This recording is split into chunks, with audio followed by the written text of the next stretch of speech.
has been locked away in chains. 15 years of struggle and pain. Kids taken away by a faceless form. She rises up in the darkest storm. Her voice touches hearts in a broken state.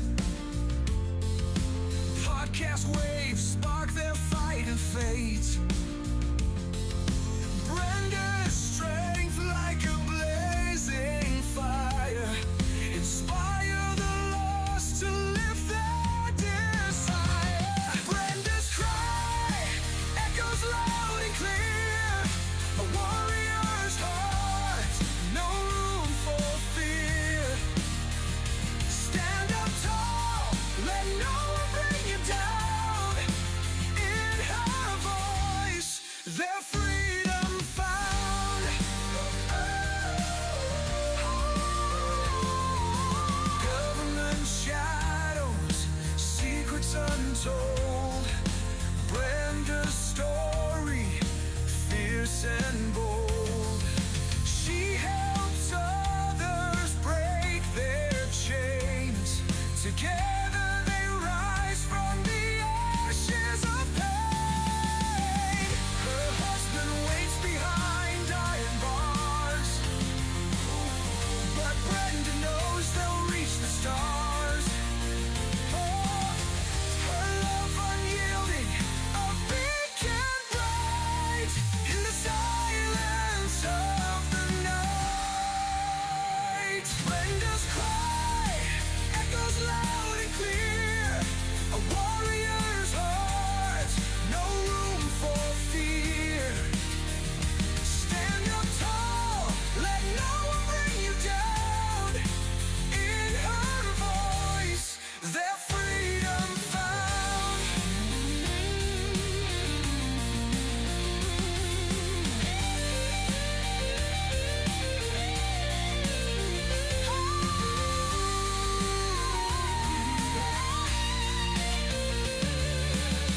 Brenda's cry echoes loud and clear.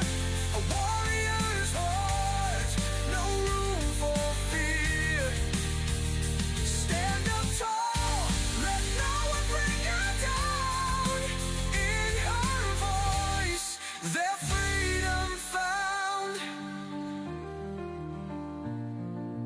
Freedom found.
Brenda used to walk these streets with pride.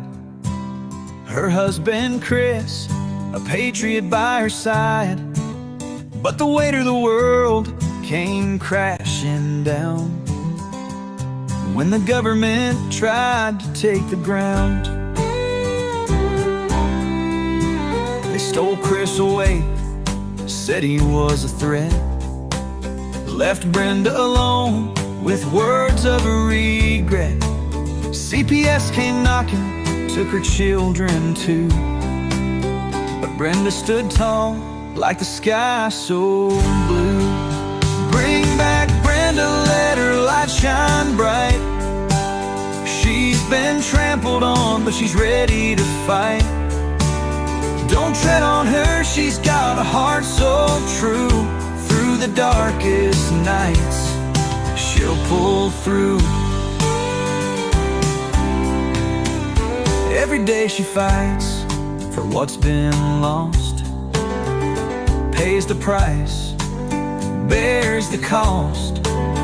Whispers of hope through a podcast wave, telling her story, she'll be brave. In the heartland, they know her name, her struggle, her passion, her undying flame. She dreams of a day she'll hold them tight, Chris and the kids in the morning light. Bring back Brenda, let her light shine bright. She's been trampled on, but she's ready to fight. Don't tread on her, she's got a heart so true. Through the darkest nights, she'll pull through.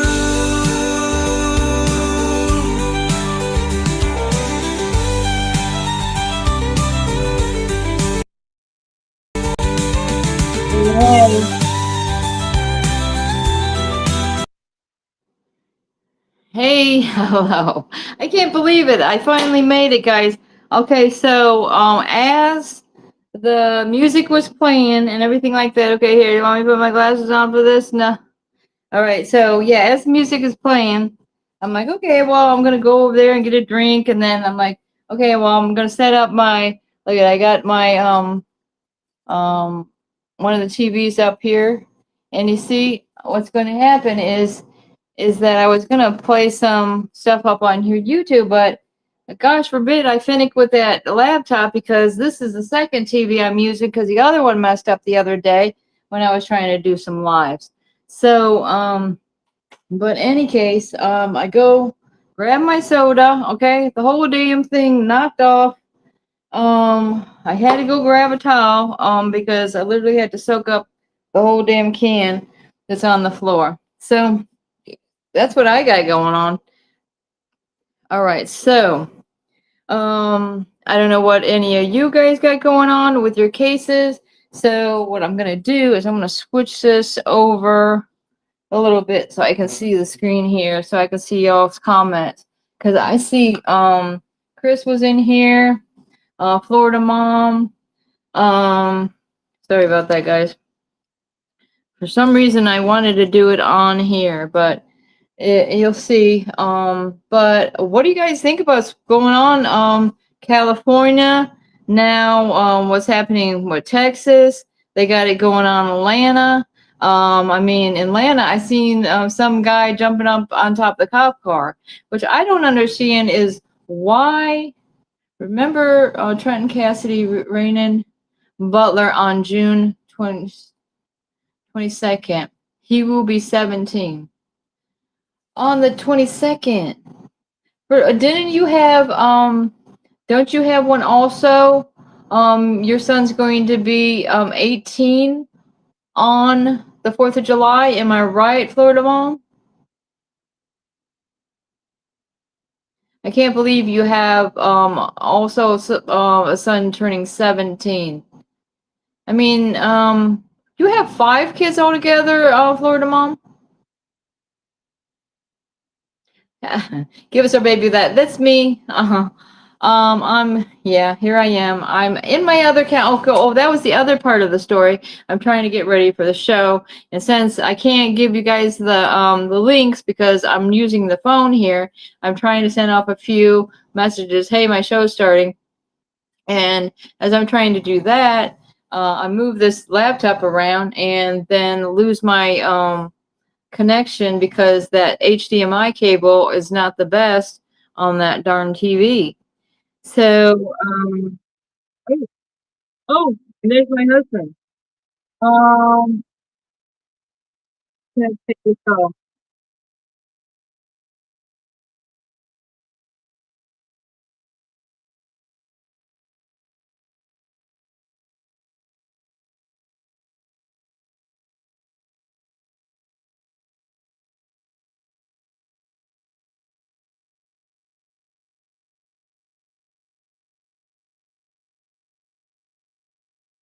Imagine a place where the natural beauty hides a dark secret.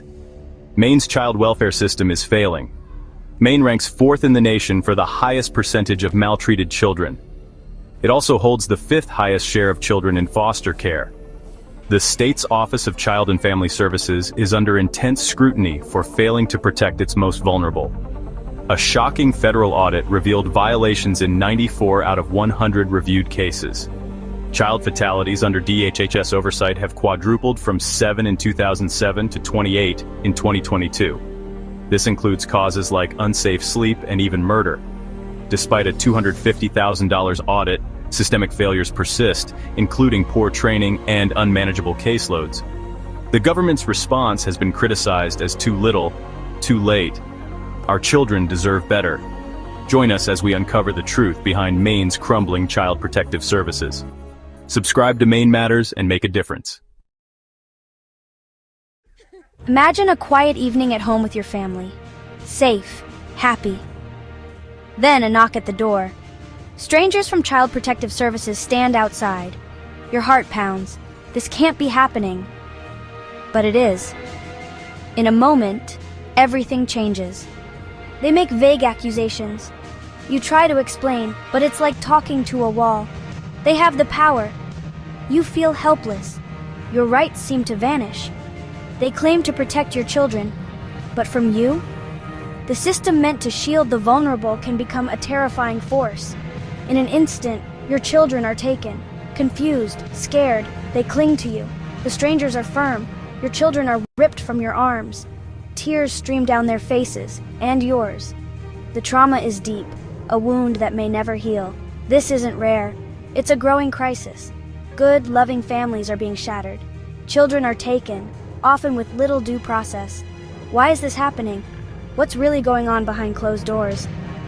Across America, families live in fear of a knock that could change everything. The system's power is immense, and its mistakes devastating.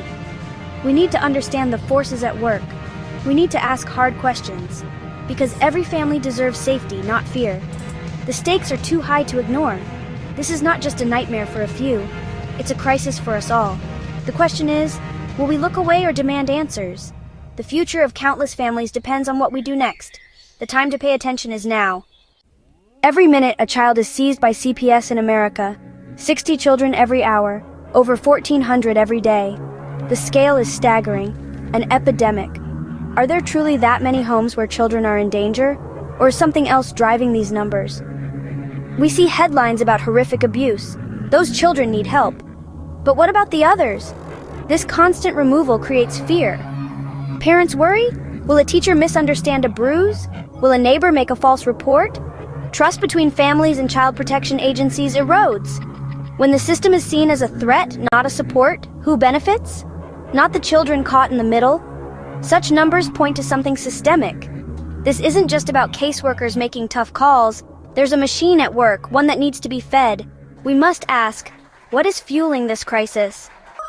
Could money be a factor? The Adoption and Safe Families Act of 1997 and Title IV-E of the Social Security Act provide federal funding to states for foster care and adoption. States receive money for each child in foster care and bonuses for adoptions. The more children removed, the more federal dollars flow in. It's a powerful incentive. A financial reward for taking a child, a bonus for finalizing an adoption. This can turn children into commodities, sources of revenue. The focus shifts from family preservation to child removal, because removal pays. When you follow the money, the picture becomes clearer.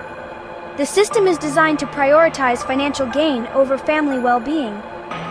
When agencies are incentivized to remove children, can we trust every removal is necessary? Are children being protected or monetized? This is the hidden crisis we must expose. The stakes are too high to ignore. We assume CPS intervenes only in severe abuse cases. But what if the net is cast wider? Disturbing claims suggest agencies target healthy, well-adjusted children. Why? Because they're more adoptable, easier to place, quicker to generate bonuses. A child's good health can make them a target. The very qualities parents nurture can put children at risk. These children are low-hanging fruit for an overburdened system. It's a brutal calculus. Innocence has a price. Parents doing a good job, raising bright, healthy kids, can be targeted. Not because the children are in danger, but because they're desirable to a system driven by incentives. The truly difficult cases require more resources that are scarce. The system's logic is chilling. We must question who the system is really serving, and who is being left behind. This isn't just someone else's problem. It could happen to your family, your friends, your neighbors. A misunderstanding, a false report, and your world changes. We cannot look away. If we stay silent, the system will keep operating in the shadows. Families will be torn apart, children traumatized. Financial incentives will keep driving the wedge. We must demand transparency and accountability in child protective services. Reform laws like Title IV-E and ASFA that create perverse incentives. Support family preservation. Ensure child welfare agencies focus on children's well-being, not profit. Speak up for those who can't speak for themselves. Protecting children is noble, but not if the system causes harm. Families must be supported, not destroyed. The time to act is now, before another child is needlessly taken, because if it can happen to them, it can happen to you. What will you do?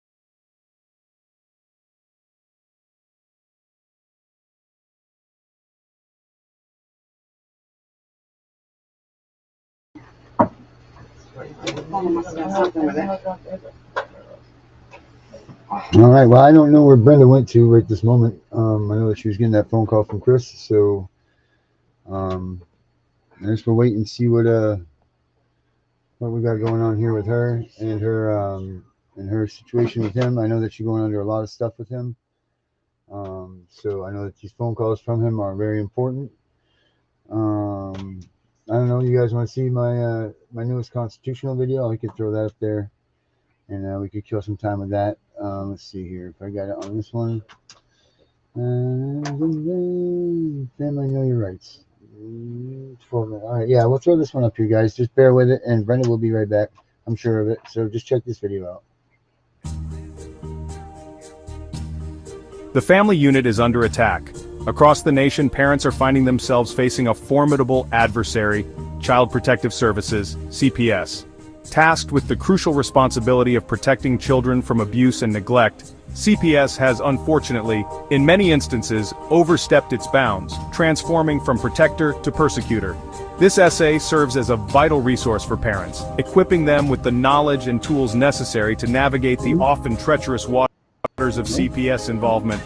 It is imperative for parents to understand their fundamental rights when confronted with CPS investigations. The Constitution, our nation's supreme law, guarantees certain protections that CPS cannot infringe upon. By understanding these rights and recognizing the tactics employed by CPS, parents can effectively advocate for themselves and their families.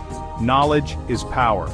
This essay will delve into the legal framework surrounding CPS interventions, empowering parents to identify and challenge unlawful actions. We will explore the constitutional amendments that safeguard parental rights, analyze pivotal legal cases, and provide practical advice to help parents protect their families. Remember, you are your child's first and most important advocate. Arm yourself with knowledge, stand firm in your rights, and never back down from protecting your family. CPS operates under a broad mandate to investigate allegations of child abuse and neglect. While this authority is essential for safeguarding children, it also leaves the system vulnerable to misuse. It is crucial to understand the tactics often employed by CPS that can infringe upon your rights. One common tactic is the unannounced home visit. CPS workers may arrive at your doorstep without a warrant, demanding entry to inspect your home and interview your children. They may use intimidation tactics, pressuring you to comply by suggesting that refusal will result in your children being taken away. Another tactic is the use of leading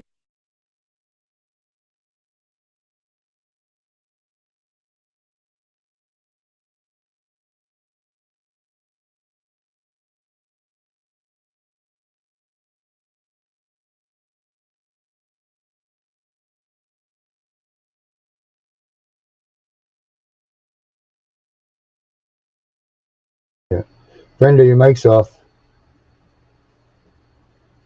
You're not, no one is hearing you.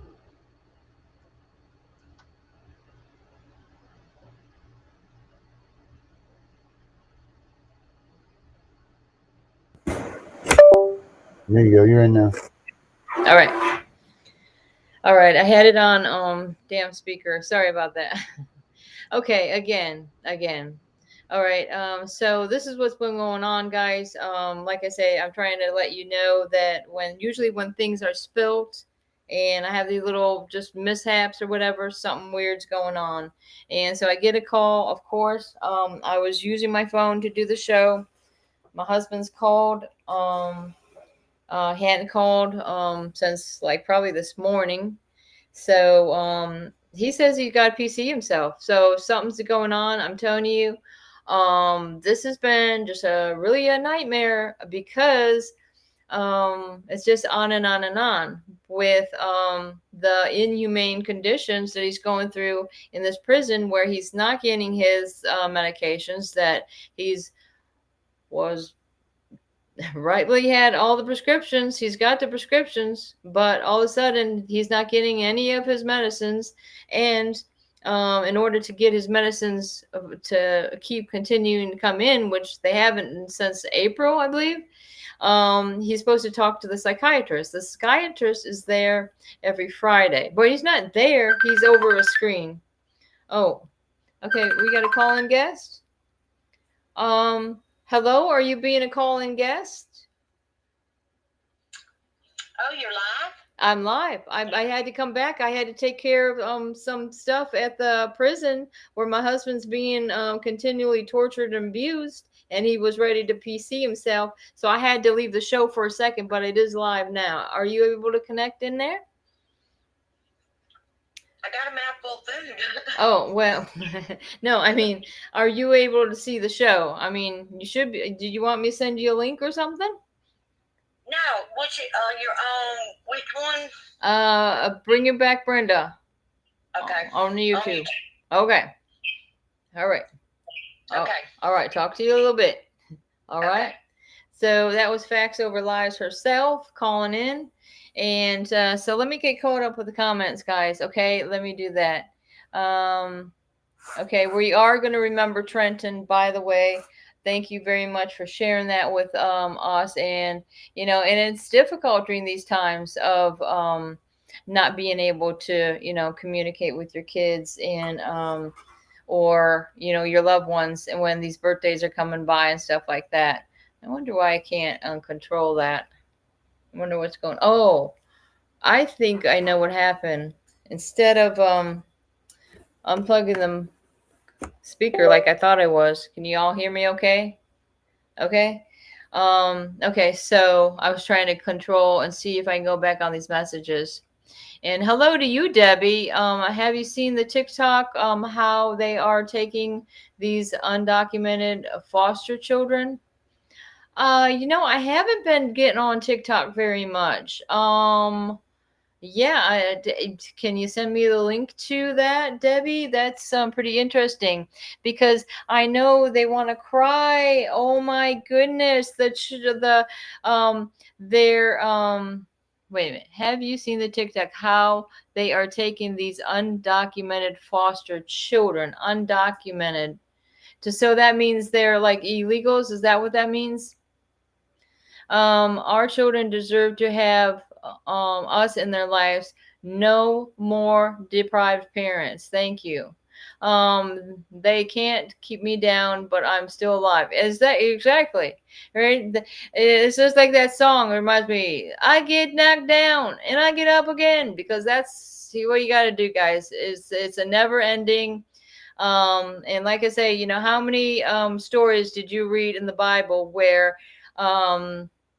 these different ones have been imprisoned falsely, and why? Because they believed and they supported you know, Christ and what he was doing, walking on the earth or whatever, and people were tortured and you know, in killed for this. foster care if they don't have any papers.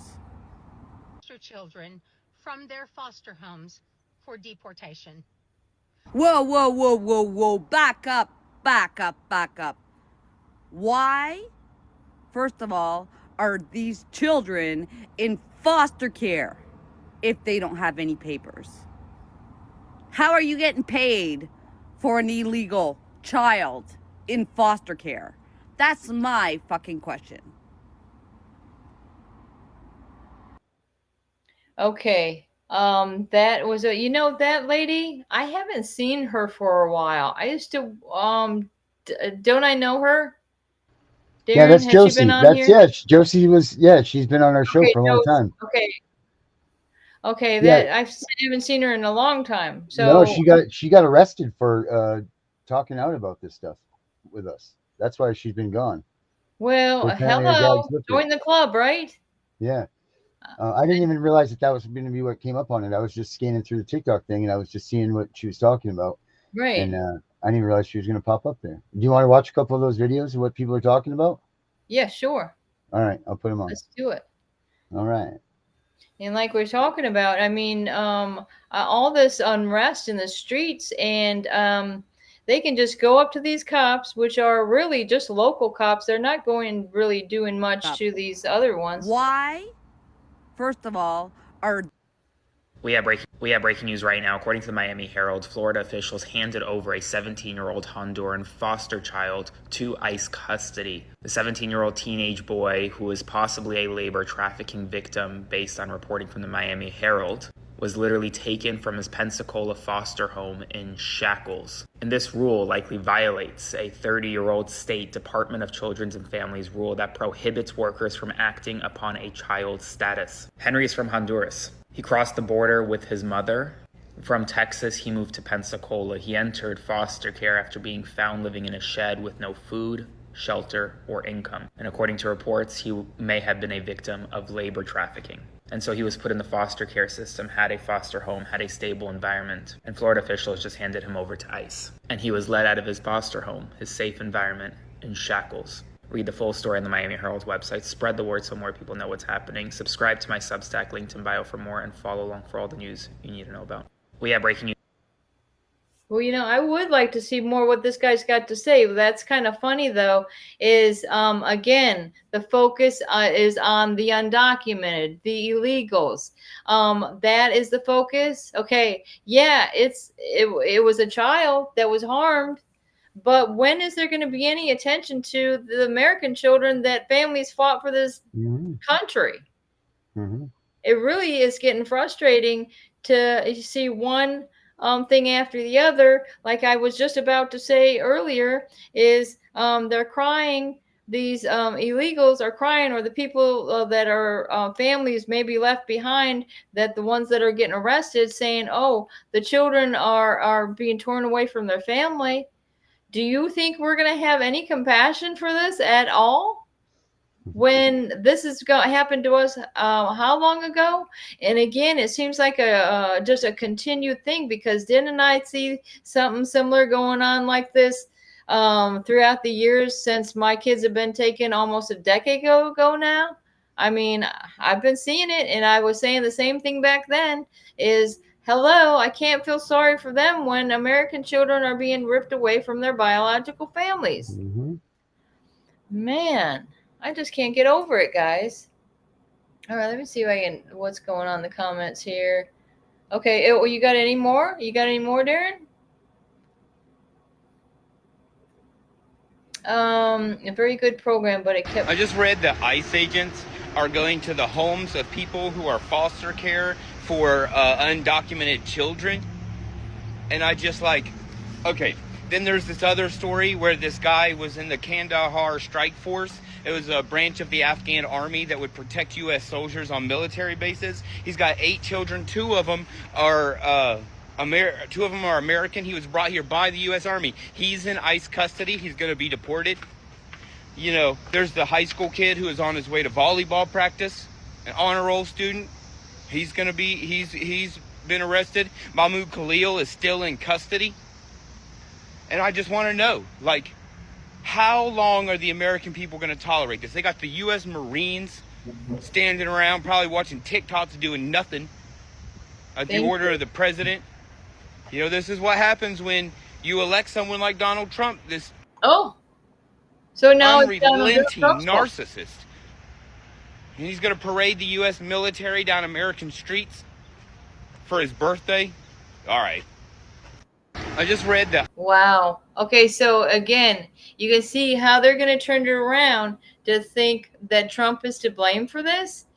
Trump wasn't in office when all those children had been taken away under the Biden administration and Obama's administration. Because I can tell you this, my kids were taken during Obama's administration, right before the election when Trump was running against Hillary. So my question is, okay, so you got these illegals, okay, what about that Haitian lady and her son that had my daughter out there in Fort Myers, okay? If anybody wants to look up that one, Esther Barthelos, because apparently she was fostering all kinds of kids that ran away from her house. And then adopting them as well. And the ones that had really horrible, ailments, as physically and mental ailments, that's when she adopted them, and she wanted to adopt my Sage and Chris too. And even though she stated in the discoveries from my Charlotte County case, she stated, "Oh no, I don't foster boys. I just don't do it anymore, like she did in the past." I mean, how many years has this lady been doing it? And my question is she even legal? And so that's where we got to be careful. Where's that line being crossed? If there's an illegal fostering our American kids, then what's going to happen? Can the kids come back home now? Is that what's going to happen? Because I sure hope so. Let me see. Oh, yeah, your thing. Sure thing, Florida Mom. And Florida Mom, I got to say, Florida Mom has gone through this for longer than me and some of you all put together. And she's a young lady that I don't know, like some people ask me, Brenda, I don't know how you do it. I don't know how she does it, okay? Because she was a victim herself during, all that stuff going on with Epstein and all that. And now, 5 of her children are taken away from her care. And they're elderly abuse. Again, with the elderly abuse, they're trying to take her mom and go make money off her too, because there's so many people that would, just for instance, like a family member has the opportunity to take guardianship of your children, and then all of a sudden they start getting that greed, just like this CPS and those foster people that want to take your kids. And then all of a sudden, your family members turning on you, and all they can think is, well, geez, I could take this relative child of mine and use it to my benefit, because even though I don't really want to care for this child in any way, shape, or form, I'm living a pretty good life with all the money I'm getting from doing it. And they ain't going to come and do no welfare checks and stuff like that. And God forbid, if your husband's in prison and he asks for a welfare check, they'll let you know, oh, well, he's alive. And when you haven't heard from him for 4 days, I mean, what in the world do they? God forbid, people. I mean, hopefully they're going to go down and set the people free that are imprisoned that didn't do a damn thing wrong. Like you have this lady, Josie. She was arrested. I was arrested when I said I was going to go down last summer to rally up the troops and grab our posters and go down and walk Washington. All of a sudden, oh, what? I'm in jail? And who else is in jail? Chris Archer or Chris Griffiths or whatever his name is. He's in jail. Marion County, Florida. And who else? It's just like, my God. Darren was arrested. I keep continually, and we moved away from Florida because we didn't want to be arrested anymore. But it doesn't matter what state you live in when they have these false bulletins and threat tags on you. What? You're going on there, talking on the airwaves that, oh, hey, look we're pointing out police abuse, and hey, we're criticizing the FBI's work, which, hello, can we look back to Ruby Ridge or, Randy Weaver and all that? Or what about the Branch Davidian? Whatever the fuck going on over there. Why don't you leave them motherfuckers alone? I'm sorry about my language, but this is getting me pretty worked up. Let me see. If they are selling children in foster care that are in ICE situations, then how many have they done this to our American? Exactly my point, right? Exactly my point.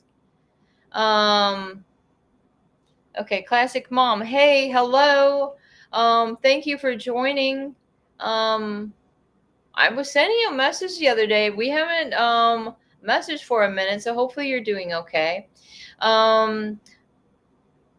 Oh, okay. So, like I say, some of us are very new to that.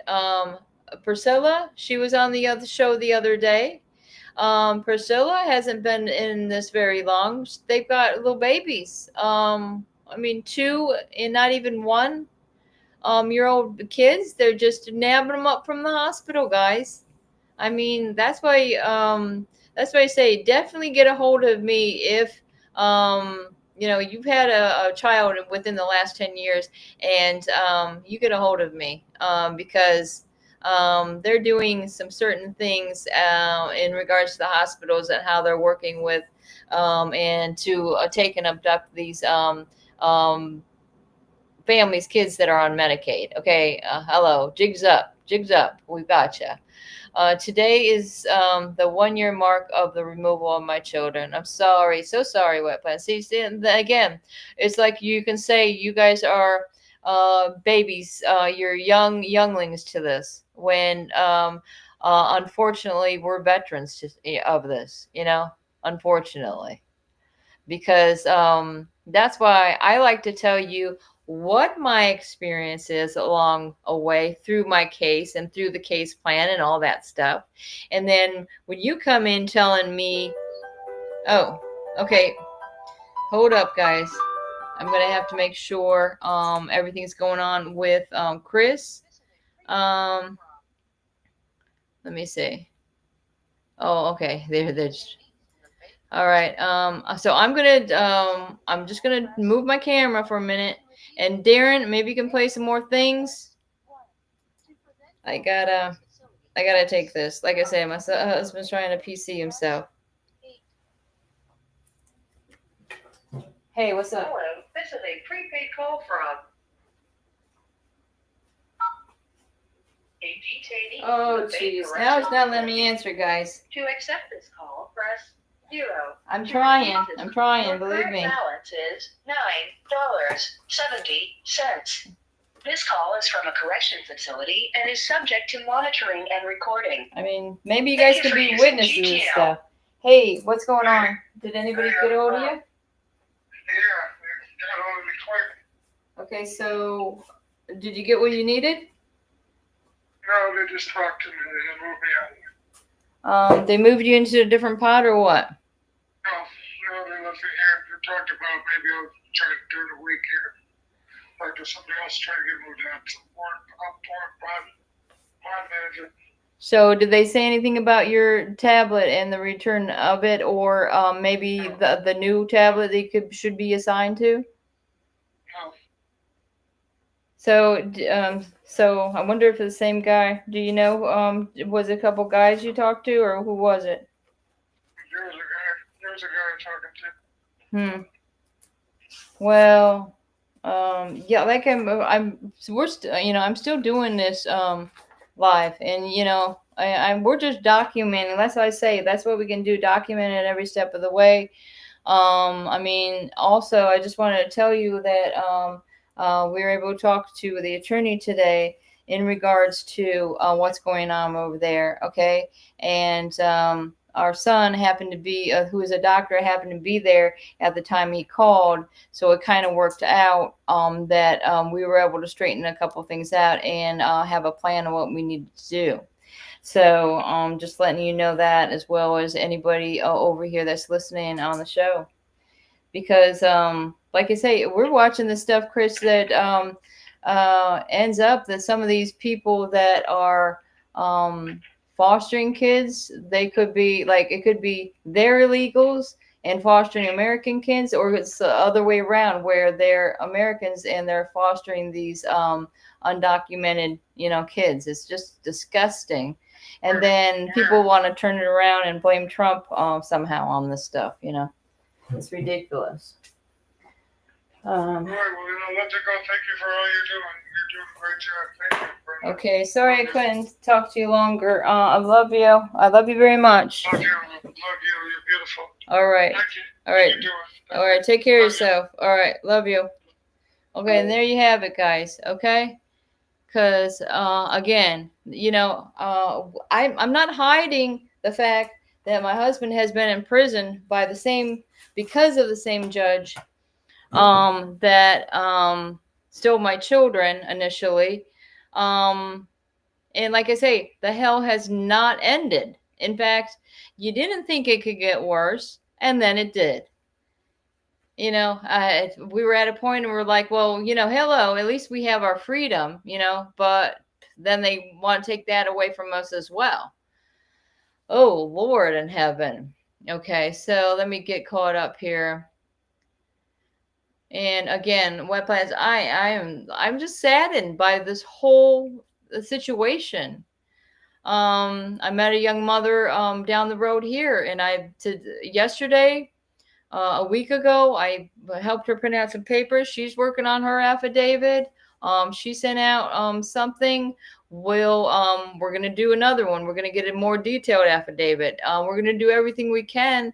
And this poor girl, she doesn't have much, but she does have a beautiful place to stay, that she rents out. And she did get her kids back, but she's not going to back down because she knows what they did to her is completely against the law.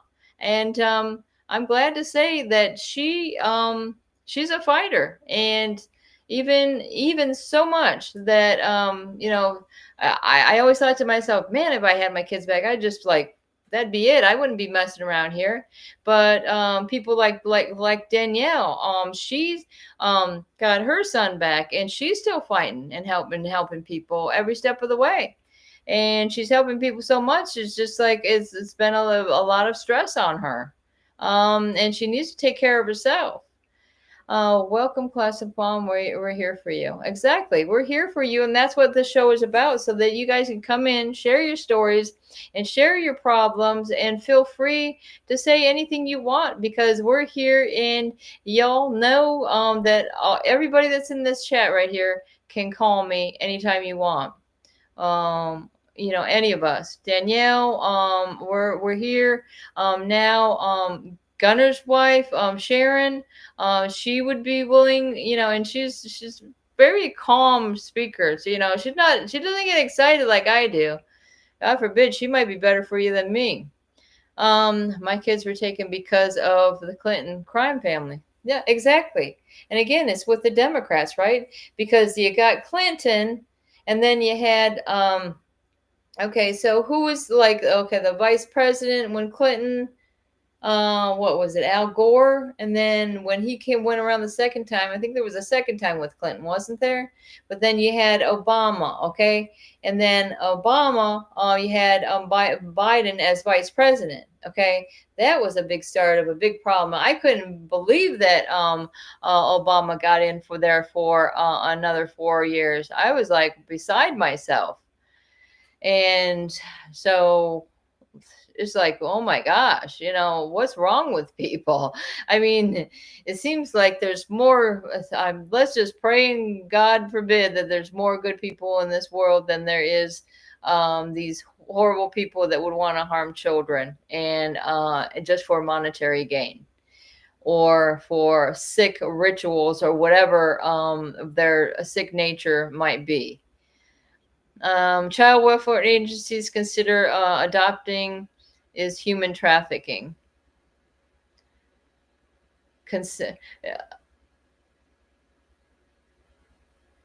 Do they consider that though? You're saying, that's what we're saying. I can't believe that there's a welfare agency saying that adopting is human trafficking. Because I think it is. In my situation, my kids were adopted out, but that's exactly what's happening, right? There's money involved in this, and they're human beings, right? So there you have it. Same damn thing. We can have equals. Fostering equals human trafficking. Adopting equals human trafficking. Okay? Thank you. I appreciate it. I'm still here, and I'm willing to help anyone who has been through this so they don't go through what I do daily, 20 plus years of trauma and cruel and unusual torture. And like I say, and then they'll come and try to take your elderly, it's elder abuse is what's going on. And it's going on with my husband right there. So you hear them. Okay, sure. They're going to come talk to him. Okay. And then everybody's probably getting, all the inmates are like, what are you going to be talking to? Because he can't take it. I told him he doesn't want to be in an open dorm. Can he get that's it. He can't take it, especially without his anxiety medicine.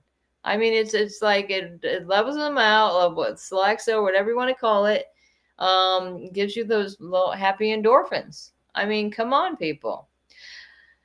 I go to the court on the 18th for the crap with my mother's and brother's issues. Yeah, and again, so sorry about your uncle that apparently there's how many situations I've heard where somebody is in the same house that you either own or you're a part of helping pay the bills and keeping all this, and then there's some bad player that comes in and all of a sudden they're stirring up things and calling CPS and doing everything they can to get the cops at your door. It's ridiculous.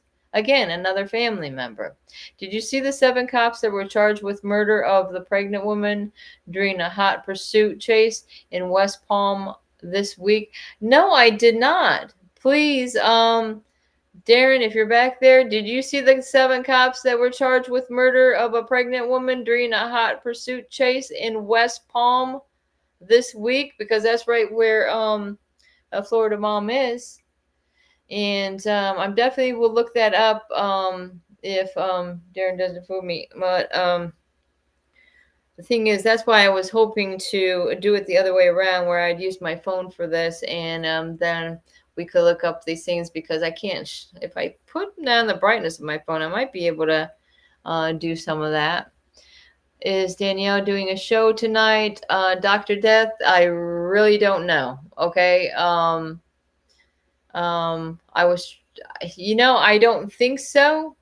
I was hoping that she might want to pop in on my show, but as I understand it, there was some health issues going on, as we've heard, and we're just hoping and praying that she gets the god awful rest that she needs to survive through this, because stress and the broken heart syndrome, I tell you guys, it'll do a number on you. Okay.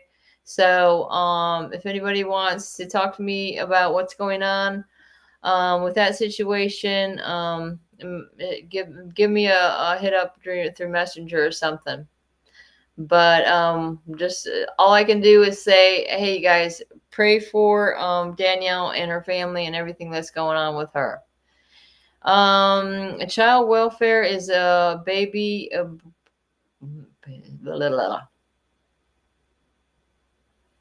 Well, I'm gonna let that one slide because I can't put it together. Is a baby broken? Maybe it's a baby broken. Chase case plans are illegal.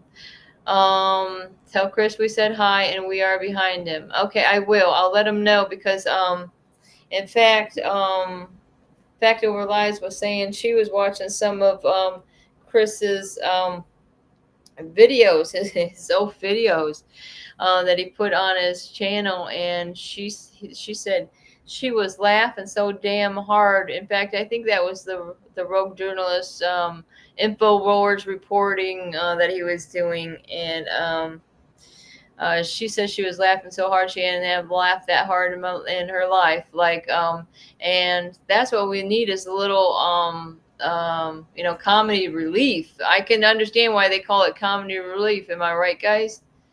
I got a CPS emit that the judge in my case is not being unbiased in my court case. They told me yesterday. I got a CPS to admit, to admit that the judge in my case is not being unbiased. Oh, thank you very much. Look at all those hearts. And it's red, white, and blue, 100%. Don't ever let anyone treat you bad. Standing strong for everyone's children. American kids matter too. Exactly. Look at all those hearts. Now that take a minute to put all those hearts in there. I appreciate it. Awesome, Dr. Death. Keep your head up, Chris. Exactly. Danielle, you're in our prayers. Thank you. Thank you. Absolutely. I mean, I am Alex Jones. Classic mom. Don't mess with me now. Don't get me started. Because, classic mom, we were figuring out that's when our troubles were starting, is when Chris was doing all these things where he's doing the Alex Jones contest. We went all across the country doing that contest where they're putting up posters, Obama dictator posters, to try to win the contest. And then what I found out later, which I didn't even understand, is they also did one some years later where something about Darren, another thing I'd like to look up is what's going on with Alex Jones, and was requesting like these Joker videos. I don't really get that. I don't know, Joker videos. And I swear we did a little sketch with the kids in regards to Chris would play a little bit of what Alex Jones was saying, and then Chris and the kids would react to it. I'm talking about Sage and Chris. They were just, I don't even know, they were about 6 and 8 back then, something like that. That's when I remember that clearly, because you can look back at these videos, which you're doing the videos like home videos that you can remember. And if you're putting them up on YouTube, or even if you keep them in a private setting, there you got your storage of your videos kept nice and safely for you, and you can pop them up on your phone anytime. I mean, and God forbid that we try to do some family videos, and then somebody wants to turn it around like it's some horrible thing, Oh, so what? Somebody's going to dress up and maybe try to throw it out there for everybody to see. Run around like the Joker, acting like a nut. Like, Darren, in that one video that Joker loses his shit. And that was a remake of Nicolas Cage Loses His Shit. So watch that first, guys. You go up on YouTube and watch Nicolas Cage Loses His Shit. And then you type in the Joker Loses His Shit. And then you can imagine that these guys are bringing up this goofy-ass video that Chris did at my kids' dependency hearing, at the hearings where they forfeited our Jeep Patriot. What does that have to do with the balls in China, as they say? I never understand that saying, but what does it have to do with anything is what I mean. It is against the will of the people. Exactly. And Chris needs to be free. You're telling me. I mean, he doesn't need to go into isolation, right? He needs to be freaking out of there. So, I mean, what do you get behind like iron walls, like that song was saying? What do you get? You get a depression, you get malnutrition. They don't see the light of day. Over at Bay Correctional, it's all in one building. Okay, when you go to Chow Hall, you're not walking out and breathing in the fresh air of the outdoors, or seeing the going to breakfast and seeing the moonrise. I mean, that was the only thing got me through with my mental health, is being able to get outdoors and go get your medicine. I don't care if it was raining or whatever, but at least I was outside.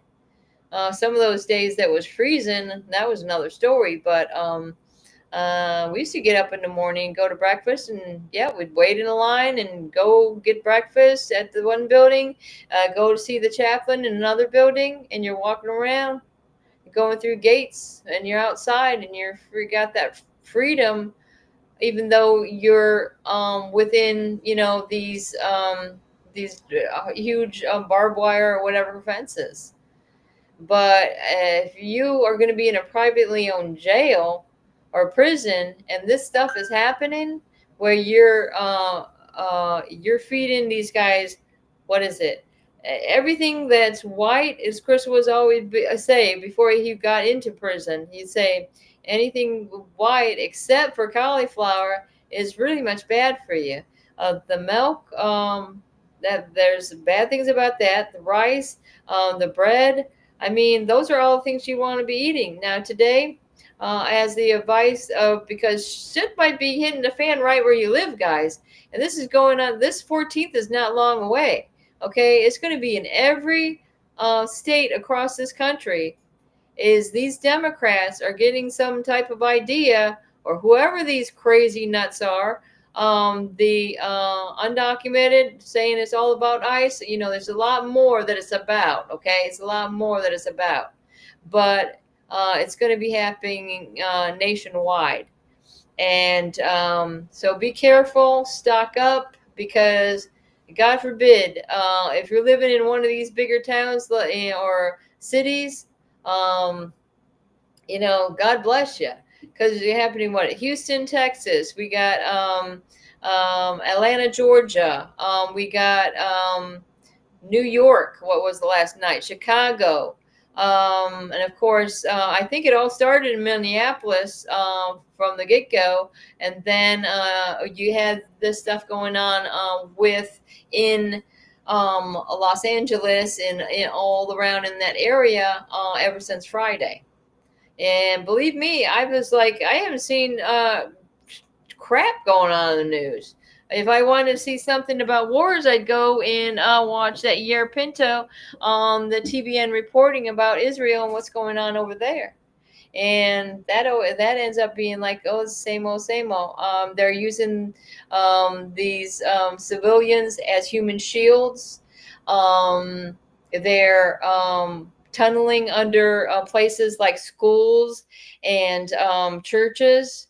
And this is what the Hamas is doing. Okay, so isn't it such a similarity that what's going on with these people, and especially again with the trafficking? Because what's going on in these tunnels, from P. Diddy's to the Playboy Mansion and all these underground things that are going on, where they're just moving human beings, human trafficking, underground human trafficking. Did you ever hear of it? Pizzagate. People might think you're crazy out of your mind, but it's happening. Okay, it's a damn truth. It's a damn truth, and I wish it wasn't conspiracy. I really do. I really do, because it's really sick to think what this country has come to when you do everything, you birth your children, you do everything possible to raise them properly, and then somebody can just walk in and say, hey, hello, we're going to take your kids because we don't think you can do a proper job, or just because, you know, they don't even really give an excuse. What? You like to smoke weed? What? You like to preach about Jesus? Well, we're not going to have that around here. You must be crazy, right? Yeah, we're crazy. We're crazy, all right. They ain't seen crazy yet, Kim, all right? Let me see. Brenda sent the link about cops on text. Okay.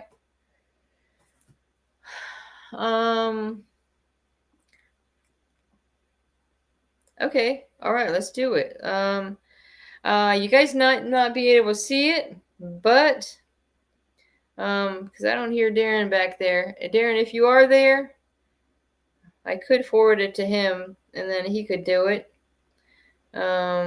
Sorry guys. Let me see if I can do that real quick. Darren, I'm gonna put it to your messenger if you're there. Fight CPS right there. And yeah, as far as Darren goes, a lot of times I was always confused, you know, what was going on with the name of the show, breaking news, CPS breaking news, or CPS V hunting for justice, victims hunting for justice, CPS V hunting for justice at gmail.com. And if you want to find Darren up on Facebook, it's Fight CPS. Okay, so Darren, yeah, it's like you're sending us a bunch of mixed signals, but you know, I'm trying to straighten it out because I'm saying there's too much confusion when people are trying to find a show. But now that everybody's got their names on their shows, Danielle's doing Unmasking Foster Care Corruption. You got Gunner. You got the evening shows. That's CPS breaking news. And you have some other people coming in with Sharon's show and whatnot. And then people are going to get familiar and say, well, what is this? Brenda, because I can tell you, when I play this, you know, I connect my YouTube channel to this, I don't get any views there. In fact, it's easier to read the messages up over here, I guess. Let me see. Okay, I'm going to look up. My son is going out of questions during interviews with children. CPS workers may ask suggestive questions that influence a child's responses, potentially painting an inaccurate picture of the Hi, Brenda from Canada. Hey, John. Hey, how's home environment. Thanks for They joining, may have interviews, John. making them more susceptible to manipulation. Furthermore, CPS often relies on the opinions of mandated reporters such as teachers and doctors, who are legally obligated to report suspected abuse. However, these reports are sometimes based on subjective observations or misunderstandings, leading to unfounded investigations.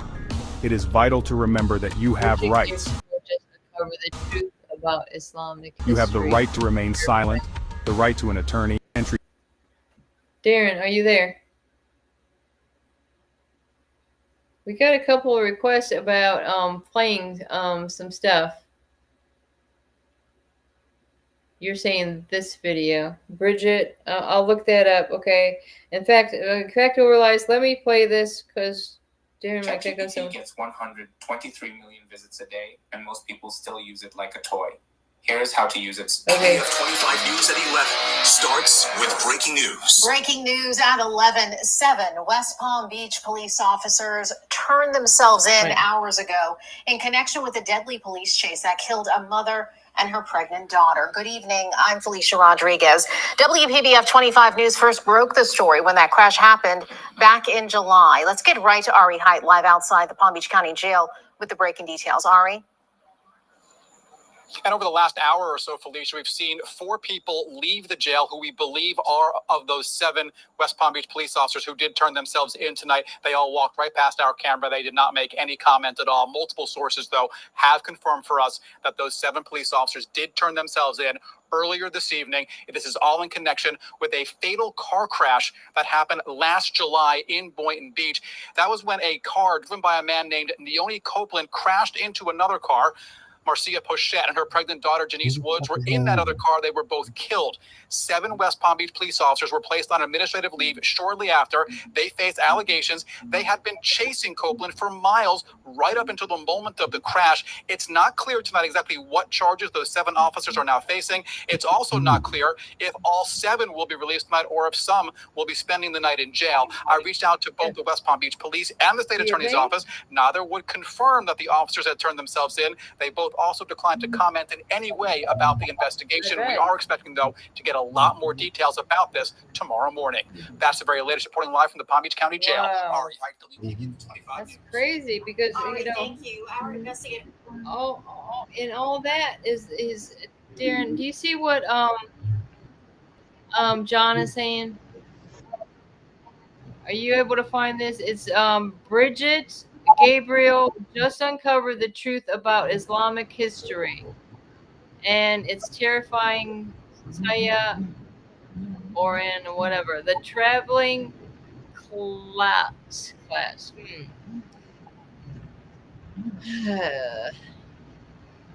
And then again, I don't know, Darren. Are we running into the late night show or something? The newest. Come on. Let's see. I'm gonna see if I can see because see if you're Holy playing. smokes! Darren. We got two of you, Darren. I didn't know you had a twin. I know. I'm trying to get rid of one. That's been the problem this whole time. I don't know how I got 2 of me, but there is. So bear with me. So yeah, I've been seeing everything that's going on. I'm just trying to get rid of those 2 of me. Okay, I'm gonna see if I can find this Bridget because he's spelling that Bridget a different name. Hopefully, you got the right spelling on that Bridget, and then I can find this Bridget. All right, here we go. Sorry about that. Oh, you got it. I'm here now. All right, now what am I looking for? I'm sorry about that. Play this video. Something about Bridget Gabriel. Just uncovered the truth about Islamic history, and it's terrifying. Okay, hold on. Let me look for that. Okay. Meanwhile, I'll see what they're talking about. The newest arrest in Texas, sex trafficking bust. 144 arrested. Whoa. Operation Syria Shield, Plano, Texas. 109 missing kids rescued. Wow.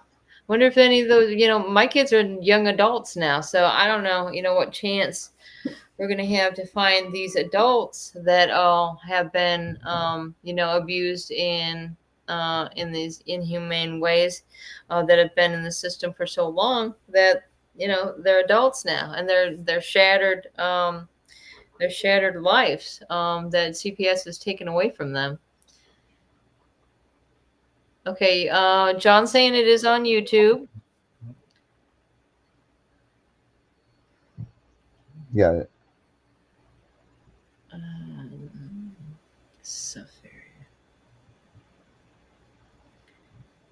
Let's see.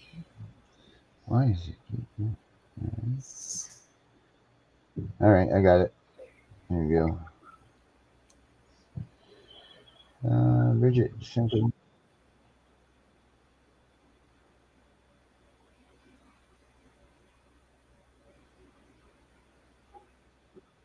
Now is I'm going to crunch 1,400 years of Islamic history in 5 minutes and make it as exciting as I can possibly make it.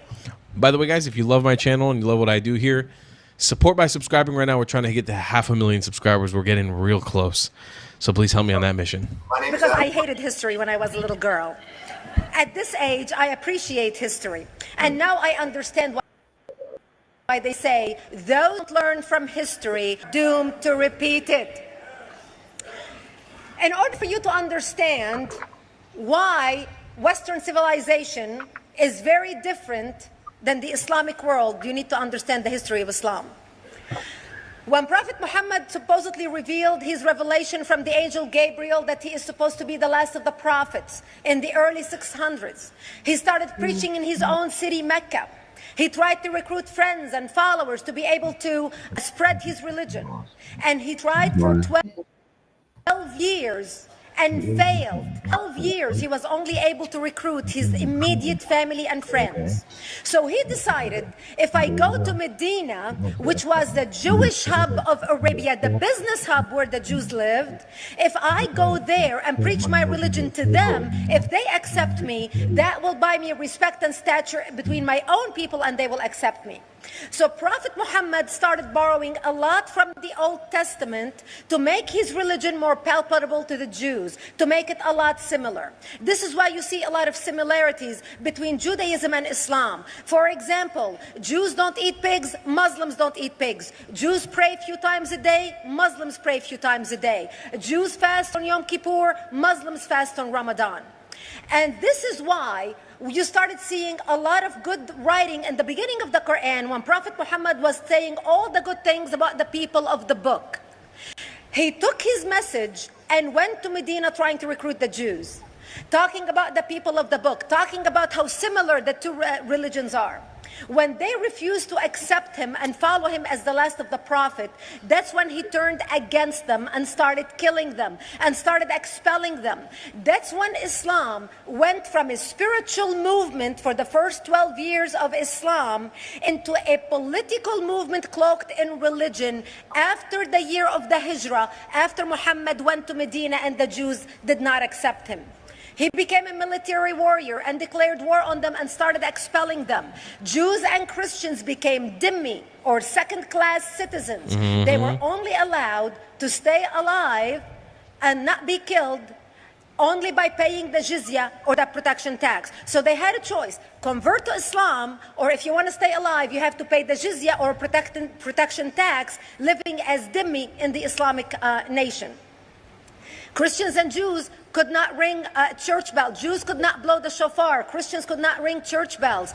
They could not pray publicly. Christians and Jews could not gather together and build new churches or new temples.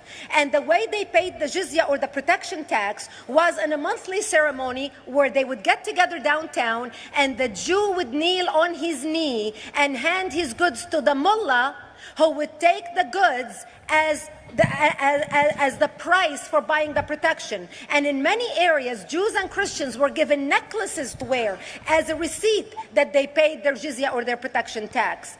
Jews considered najis under Islam. Najis is bodily fluid. Najis is garbage. Najis is dogs. Najis is dirty. So Christians and Jews were treated as second-class citizens. Islam continued to grow. As Islam grew, more people became dhimmi or second-class citizens. Jews and Christians were given identifiable clothing. The yellow star, which was given to the Jews that most people think is a German invention. It was actually an Islamic invention in the 9th century in Iraq by the second Khalif al-Mutawakkil of Iraq, who invented the yellow star for the Jews to be identified as they walked down the street. Because Jews were considered najis, if a Muslim man or a Jew walked on the same side of the street, the Jew had to cross the other side so the Muslim man can walk, so he's not dirtied by the filth of the Jew. Christians were given the zunnar, the belt, which most of you men are wearing right now. That was an Islamic invention for the Christians. Islam continued to grow. They went all the way to Jerusalem. They conquered Jerusalem. Christians couldn't ring their church bells in Jerusalem. The Pope in Rome in 1090 told the Christians, how could you sit idly by and allow your brethren to suffer like this in the Holy Land? You need to go liberate the Christians. You need to go help the Christians. That's why the Crusaders were launched. The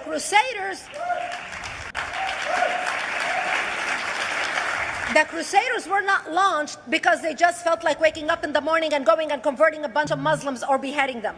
The Crusaders were launched to liberate Jerusalem. And they were able to liberate Jerusalem for less than 100 years before Salah ad-Din al-Ayyubi, Saladin, took it back, and Jerusalem remained under Islamic control until 1967, when the State of Israel liberated Jerusalem, where Christians, Jews, and Muslims could pray under the same sky.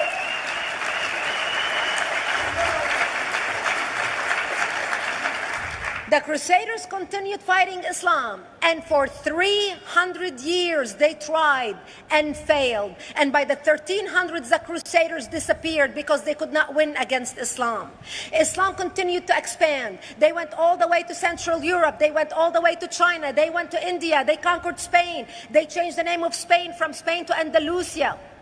And they started, as they advanced, as they conquered more nations, more people paid the jizya or the protection tax. And this is how the Islamic Empire grew. It went all the way until they was stopped at the gates of Vienna on 9/11. 9/11 is not a date that Osama bin Laden just picked out of a hat. 9/11 is a symbolic date in the Islamic calendar. Between the 1600s, Islam had covered more of the earth's surface than the Roman Empire did at its peak. Between the 1600s and the 1800s, the Europeans were experiencing the European Industrial Revolution, where the Europeans were able to invent products on factory lines, where they were able to make money and sell products, which gave them the money to build a strong army in order to fight the Muslims. And that's how they were able to stop them at the gates of Vienna on 9/11. The Europeans started the pushback against Islam. They pushed them out of Europe. They pushed them out of all the way to the Middle East and North Africa. By 1924, the Islamic Empire ended. In 1924, the Islamic Caliphate ended in Turkey by President Ataturk, who was a secularist. He ended the Islamic Empire, and he gave women rights to vote. He gave women a right to an education, a right to work, a right to choose a husband. He forbid women from wearing the hijab. He forbid men from wearing the beard. The Muslims hate him so much that they consider him a Jewish agent, because they believe that his mother in her bloodline was Jewish, and that was the influence on Ataturk. By the time the Islamic Empire or the Islamic Caliphate or the Islamic State ended in 1924, the Islamic Caliphate had existed for 1400 years, and it ended less than 100 years ago. By the time the Islamic Caliphate ended in 1924, 270 million people around the world were killed by Islam. 270 million. And we didn't have weapons of mass destruction, and there was nuclear weapons. All of these people were killed, butchered by the sword. The people in the world, less than 100 years ago, how many people knew this history? Please raise your hand. We in America have failed to educate our children about history. We in America failed to educate our population about history. Our children in high school, you take any 17, 16-year-old kid, 18-year-old kid, and ask them about World War II. They can't even tell you what happened in World War II. For them, it's ancient history, and we still have our World War II veteran walking among us. That's how little we know of history. Islam ended in 1924, the Caliphate. People thought the Caliphate will never be resurrected. The Caliphate will never come back. But two things happened in the Middle East in the last century that made the Islamists be able to resurrect the Caliphate. Number one is the discovery of oil in Saudi Arabia, which we were able to discover and were stupid enough to allow them to nationalize it. And the number two that happened was Ayatollah Khomeini coming to power in 1979. That gave the Islamists the money and also the spiritual covering in order to explode on the world stage. And people say, oh, well, the Wahhabis exported their Wahhabi radical religion. The Wahhabis are the name of Wahhab. They're not a different sect of Islam. They follow the authentic preaching of Prophet Muhammad, the way Prophet Muhammad lived and practiced his religion. This is why neither you or me or any infidel can step a foot in Mecca, because as far as they're concerned, we are filth. And as infidels, we're not allowed to step a foot, not President Obama and not anybody else. As a matter of fact, Al-Qaeda used to use Saudi Arabia and its success as an excuse to recruit members, as the example to show them how Allah has blessed Saudi Arabia because of the way they adhere to the tenets of Islam. And today we talk about ISIS. ISIS is not a new invention. ISIS resurrected the caliphate that ended less than 100 years ago. Except we are too ignorant and too uninformed to understand what ISIS is doing and why ISIS is succeeding.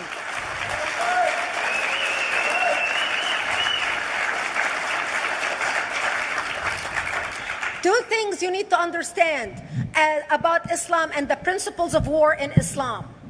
One is the law of taqiyya, which means lying and deception. Yep. It means that a Muslim man can lay his hand on the Quran and swear that he is telling the truth, knowing that he is lying, but also knowing that the Quran will forgive him because he is advancing the cause of Islam. The second thing you need to know about is that the Treaty of Al-Hudaybiyah, which is an Islamic principle of war and a model on how to deceive your enemy when you have to sign peace treaties with your enemy. And it is based on an example by Prophet Muhammad. Prophet Muhammad was attacking the Meccans and their caravans when he was living in Medina. One day he attacked them because this is how he got the goodies. He would attack them, rob them, and spread the goodies among his men. And this is how he was able to recruit, because this is how people made money without working. And so he attacked the Meccan caravans. When he realized he's not able to defeat the Meccans in that city of Al-Hudaybiyah, in that place, he signed a 10-year treaty with them. Does that sound familiar? A 10-year treaty with them that says he will not attack them, he will have peace with them, he will not declare war on them. Muhammad used the treaty for 2 years to build his military, strengthen his army, and when he realized he was strong enough to attack his enemies when they least expected it, because they thought they had a peace treaty with Muhammad, he broke the treaty, attacked them 2 years later, and Mecca fell within 24 hours because they were not expecting the attack. And that became a principle of war in Islam. And to give you an example of how that is practiced, this is why anything signed with Iran means nothing to them. Absolutely true. Absolutely true. You cannot make peace with the IRGC.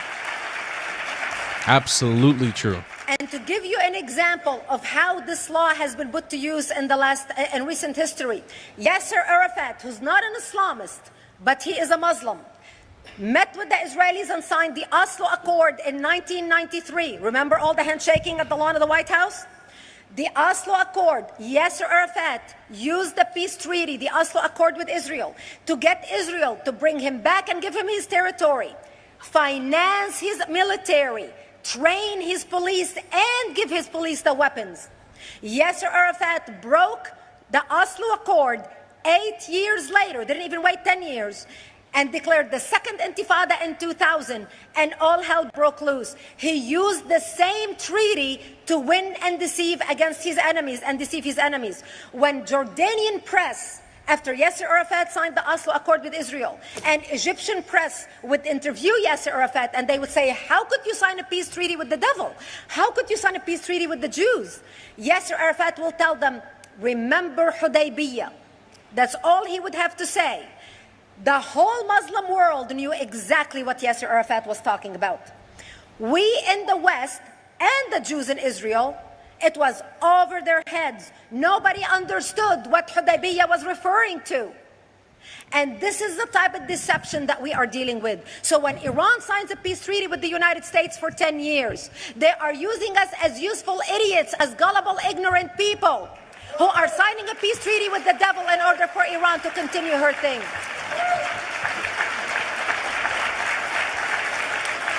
That is why it is so important to be wise about who we're going to put in the White House next year. And this is why I say in all these news updates that we're talking about with Trump negotiating with the IRGC, and there's reports that he's getting dangerously close to cutting a deal. You have to understand this core tenet of... Okay, so I just want to address this one comment too. Chris Brayton is saying her son got out of that place on Monday. There was some type of placement with their foster, where he's being fostering pretty much far away from where she lives. We still don't know what's going on, what my lawyer said, and he have not gotten no picture. Man, I'm so sorry, and I haven't talked to you in a while, Chris Brayton. I'm sorry that you're going through that. I do got something up here. Okay, let's see what we have this turned up. This is what the 244 charged with child sex crimes in North Texas. They're calling it. I know Fact Over Lies put it in there. Let's watch this. In tonight with more. Alex. Hi, Steve. You know, when this operation first started a decade ago, it was a joint effort between a small group of cyber crimes against children investigators and the FBI Dallas office. Now it's a statewide operation, resulting in the arrest of 244 offenders this year. 11 were arrested in the Northern District of Texas. Today we stand united, local, state, and federal law enforcement, with one clear mission: to protect our children and hold predators accountable. Law enforcement officers from 70 different agencies, including the Dallas, Plano, Wiley, and Garland police departments, took part in a statewide operation that led to the arrest of 244 offenders charged with a variety of child sex crimes. The number brings to light to the harm being done behind closed doors to our communities, and more specifically, our children. Operation Soteria Shield was a month-long operation conducted in April. The goal was to identify children who are victims of online sexual exploitation and bring their perpetrators to justice. 109 children were identified and given resources. This operation was run in conjunction with the National Internet Crimes Against Children Task Force. Investigators were able to identify the victims through images and videos and arrest hundreds of suspects for the production, distribution, and possession of child sexual abuse materials. Children today are at risk like they've never been in the past. Part of that is because of the increased access predators have to children, whether that be through online gaming platforms, social media, or other apps. Two of the suspects highlighted at the news conference have North Texas ties. Harold Lee Hill was arrested in Rockwall, and Michael Huffman was arrested in Fort Worth. Details of his arrest were shared by the acting U.S. Attorney for the Northern District of Texas. When agents went to Huffman's home to execute a search warrant, they found him sitting in his driveway with his laptop open with child pornography on display. By Huffman's own admission, he's been trading this sickening material for years. So Nancy Larson, who you just heard from, says that her office ultimately charged 11 offenders, including Hill and Huffman. Now, if Huffman is found guilty of his charges, he faces up to 20 years in prison. And if Hill is convicted of his charges, I'm told he faces up to life in federal prison. Steve. All right, Alex Boye. Alex, thank you. This one guy, only 20 years? Really? Is that it? Sorry that it's been a little bit hard to keep up with this. Let me see. But yeah, that's some story, and you guys are finding some interesting stuff, and I really did appreciate what you shared with us, John, because to get back to what she was talking about as well, years ago, this was in the 80s.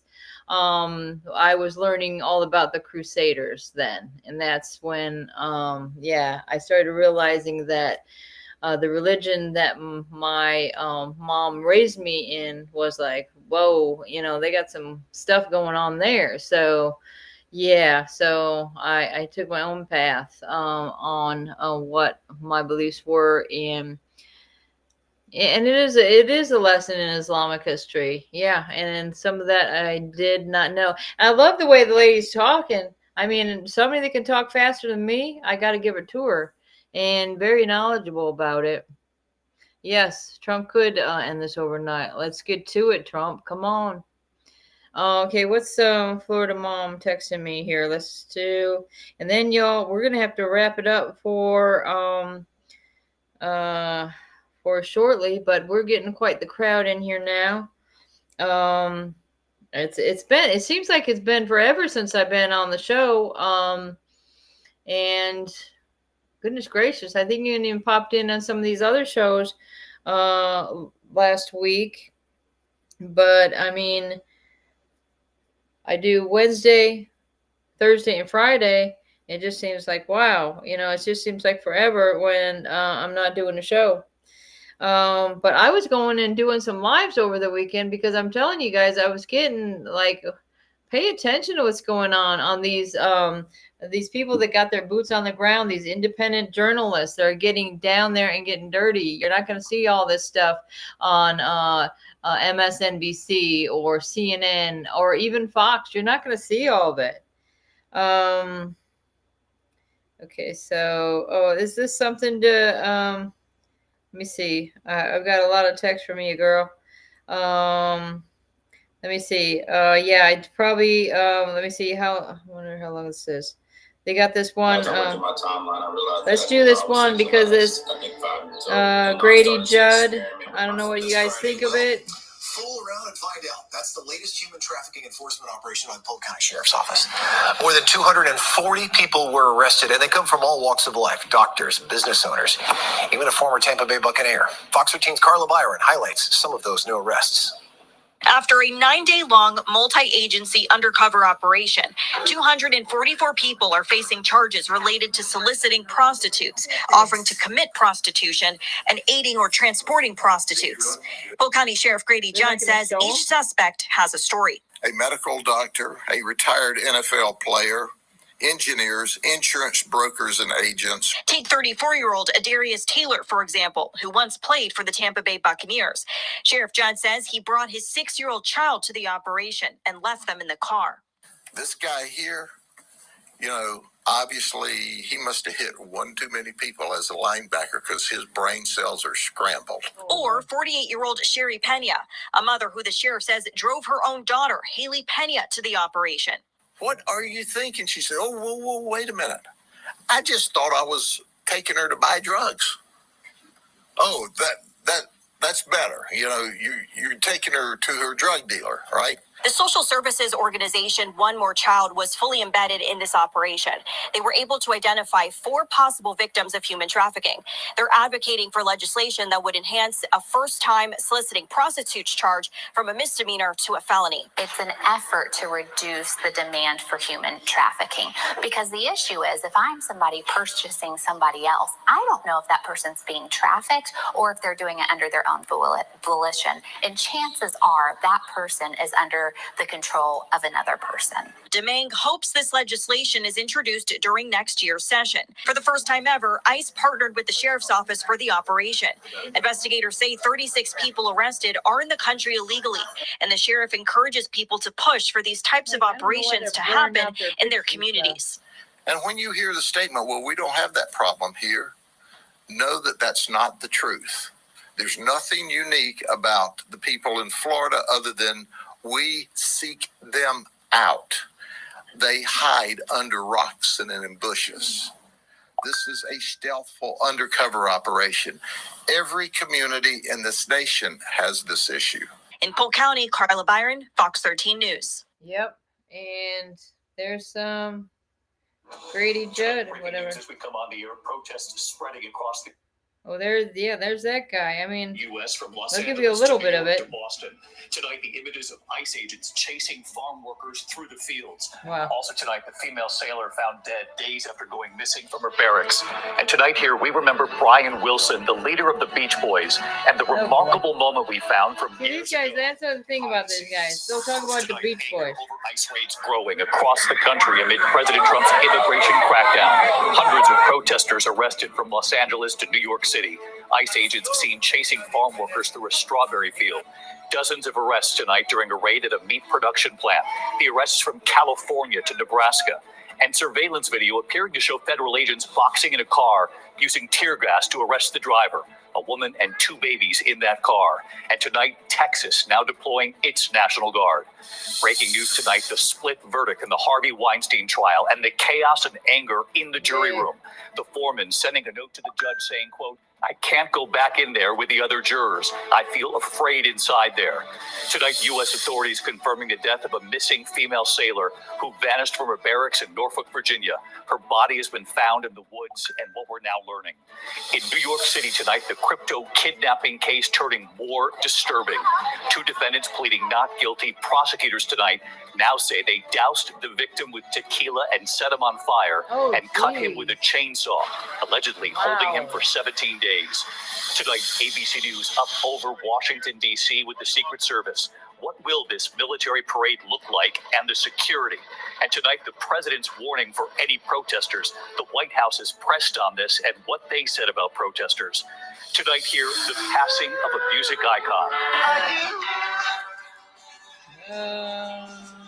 Yeah, he's getting around all right. But in any case, it's good to get a little bit of this just little pieces of the news and some of this information that you guys can do what you will with it. I mean, we're here, and we're victims one way or the other. I'm sure everybody in the chat, a lot of people that are listening to these shows, and I just wanted to say, I've got a lot more I want to share with you guys, and I'll be back tomorrow, 9 Eastern. And I just really, like I say, I'm praying for everybody that is victims of a CPS, these dependency courts, these judges, and law enforcement that aren't doing their jobs, and they're wearing the clothes, they're acting the role, but they're not doing what we need them to do. Release the children. I'm Brenda Cambron. That's it. Peace. I'm out of here. Kids, stolen life, a mess, nothing left. But she fought back with every breath.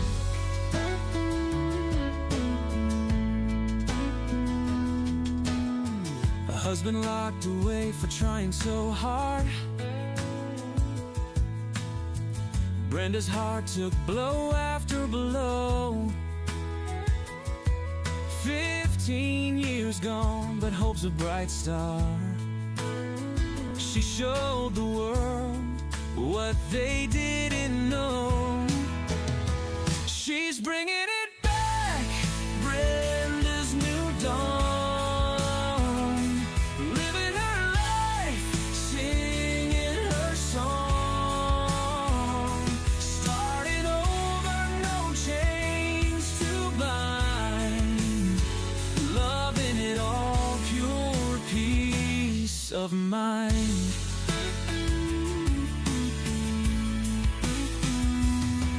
She's helping others rise and shine, teaching joy from a heart so kind. No looking back, just moving ahead. In her story, no tears are shed. From ashes, Brenda stands so tall.